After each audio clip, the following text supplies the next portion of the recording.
Sakin. Grubun birleşmesine müsaade et. Grubun birleşmesine müsaade et.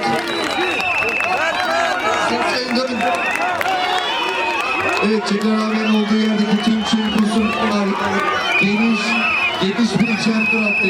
Geniş. Tutmaz olmaksızın. İdare edeceğiz. Kimse kollukla tartışmaya girmesin. Geniş bir çember attı, acil. Karşı taraftaki geniş bir çember attı ya. Grubun 3 metre etrafında geniş bir çember attı ya.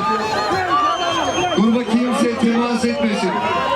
Gruptan kimse de kolluğa temas etmesin. Evet, grubun tamam çember için alınsın. Grubun tamamı istisnasız çember için alınsın. Ceylan Hanım'ın o tarafta, arka taraftaki girişte bulunan unsurlar da arka taraftan sarmasına. Basın mensupları lütfen grubun içinden çıksın. Aksi takdirde grup kazanın hareket ettiğinden bahsede onlara da müdahale etmek durumunda kalacağız. Polis çemberinin dışına istiyoruz basın mensuplarını. Müzakere yapmayacağız.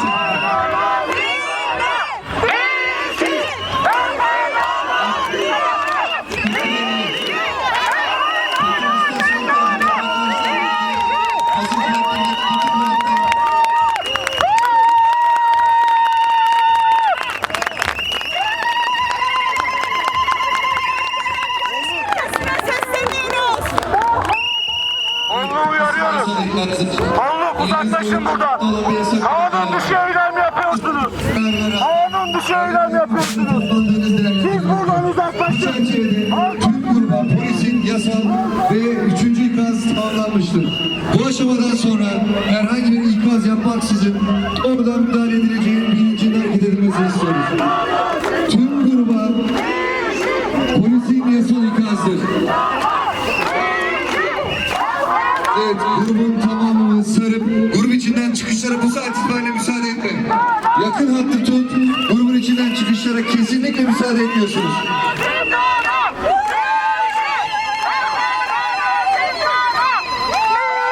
Evet, polisin yasal ikazı. Grubun tamamı çember alacak, hiç kimsenin dışarı çıkışına müsaade edilmeyecek. Milletvekillerinden her çıkmak isteyenler var ise, kolluk görevlilerinin sizleri tanımıyor olduğunun bilincinde hareket edilmesini istiyoruz. Kimsenin kolluk personeliyle tartışmasını istemiyoruz. Allah bizimle tartışmasın, biz onunla tartışmıyoruz. Biz gereğini yaparız, merak etmeyin. Hocam karşılıklı var. Tekrar kolluk görevlilerine talimattır. Çember hattının içinden kimsenin çıkışına müsaade edilmeyecek. Grup birleştikçe çember hattına yaklaştır. Gruba 3 metreden daha fazla yaklaşma. Kolluk personeli.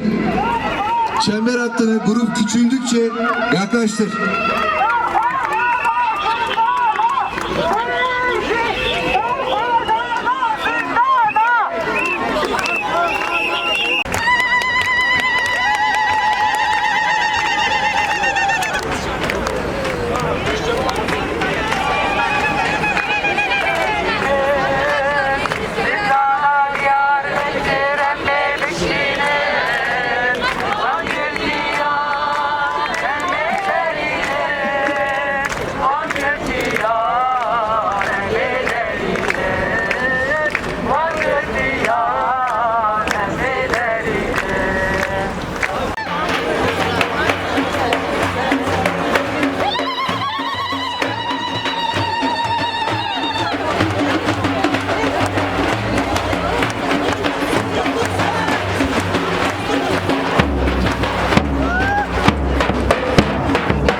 yapacağı istikamette güvenlik planlaması, o hatta güvenlik planlaması yapıyoruz. Bir müddet bekleteceğiz.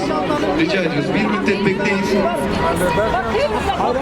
biraz anlayış gösterin. Size zararınız varsa Bayramın cevabını toplayacağım. Niye yani? Valilik ben orada kaçırmam için çağrımda belli. Şu alanı açın. Biz de yardımcı olalım. Lütfen bu alanı boşaltır mısınız? Görevli arkadaşlar, sivil vatandaş. Lütfen. Lütfen. Kameralar. Boş duran sabah, senin